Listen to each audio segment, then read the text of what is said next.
Hello all, welcome to PustakVani, your one-stop solution for book summary. Today we are here with the book name, Annie John by Jamaica Kincaid. So let's start its plot overview. Annie John chronicles the life of the main character, Annie John, from the age of 10 until the age of 17. Annie John lives with her mother and father in a city on the island of Antigua. During her 10th year, Annie becomes obsessed with the idea of death after spending the summer outside the city near a cemetery and learning that children die. When she returns to the city, Annie starts stopping by funeral parlors just to watch mourners. One day, a young hunchbacked girl her age dies. Annie rushes from school to attend the girl's wake where she gets to view the dead girl's body. Later, she realizes that, in her excitement, she forgot to bring the fish home for dinner. She makes up a small lie, but her mother knows the truth. For her punishment, Annie is forced to eat her dinner outside under the breadfruit tree. Generally during summer vacation, Annie and her mother spend all their time together. Her mother lets Annie sleep in and then adds some hot water to the bath for her. Sometimes they even take a bath together after her mother adds herbs and spices that the Obia woman, a local healer, recommends. After the bath, they usually go to town where her mother teaches Annie how to shop and get the best products for the best prices. Annie thinks that her mother is very beautiful and very wise. Mrs. John grew up in Dominica but came to Antigua when she was 16 following a conflict with her parents. Annie's father had children by other women too, and sometimes these women curse Mrs. John on the street. One day, Annie returns home and finds her parents making love in bed.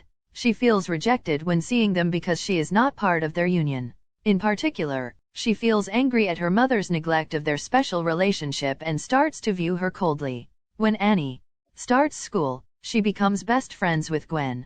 Annie is the brightest student in the class whose essay on the first day of school is praised. Although liked by the teachers, Annie also is popular with the students since she stands up for everyone, is good at sports, and makes rambunctious jokes when in private. Annie and Gwen walk to and from school together every day.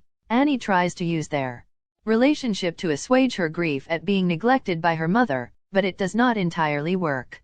Annie eventually befriends the Red Girl, a tomboyish girl from a lower class who runs around dirty and disheveled.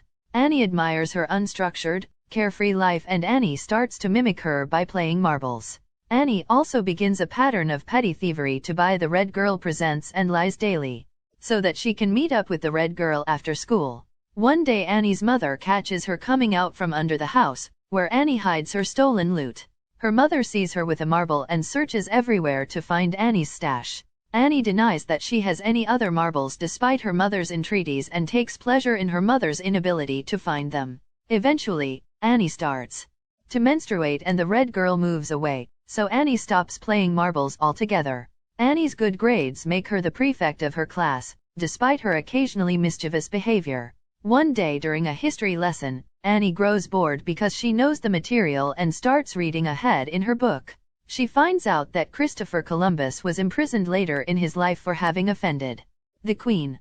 Annie sees a picture of him in chains and writes under it, "The great man can no longer move," a phrase that her father once used to describe her grandfather.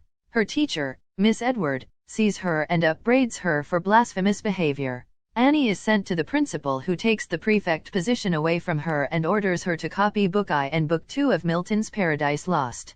After her scolding, Annie returns home hoping that her mother will cheer her up, but her father and mother seem too absorbed in each other to notice her distress. Furthermore, her mother tricks her into eating breadfruit, something Annie detests, by making it look like rice. When faced with her mother's betrayal, Annie feels complete hatred for her. Annie's unhappiness comes to resemble a heavy black ball inside her that is covered with cobwebs. Annie cannot easily say what caused this ball, but it makes her feel miserable all the time. Her success continues at school and she is promoted into a class with much older girls. Annie feels socially isolated and even finds Gwen to be a dull companion. Annie dreams of moving to Belgium, a place that Jane Eyre visited, so that Annie's mother can no longer find her. One day after school, Annie avoids Gwen and heads into town instead. Annie stares at her reflection in a store window and feels overcome by sadness at seeing herself look so ugly and ragged. A group of boys nearby starts teasing her and she speaks to one of them since she knew him as a child. When they keep laughing at her, she goes home. Her mother confronts her in the yard and tells Annie that she saw Annie's flirtatious behavior in town. After her mother calls Annie a slut, Annie loses her temper and says, "Like mother, like daughter." Her mother then says that she always loved her best until that moment. Annie senses that something dark has come between them. At dinner that night, Annie tells her father she wants her own trunk like the one that her mother has. Annie suffers a mental breakdown that coincides with a 3-month rainstorm and becomes bedridden. In her sickness, her behavior reverts to that of an infant. She cannot be left alone, she wets her bed, and she needs help eating. Both the local doctor and an Obia woman treat her, but she remains ill. Eventually, her grandmother, Ma Chess, comes. She heals Annie not with her powerful knowledge of Obia, but from holding her throughout the days. After Annie is better, they notice that she has grown even taller than she was. She has to get a new set of clothing before returning to school. Finally, Annie turns 17 and decides to leave Antigua to study nursing in England.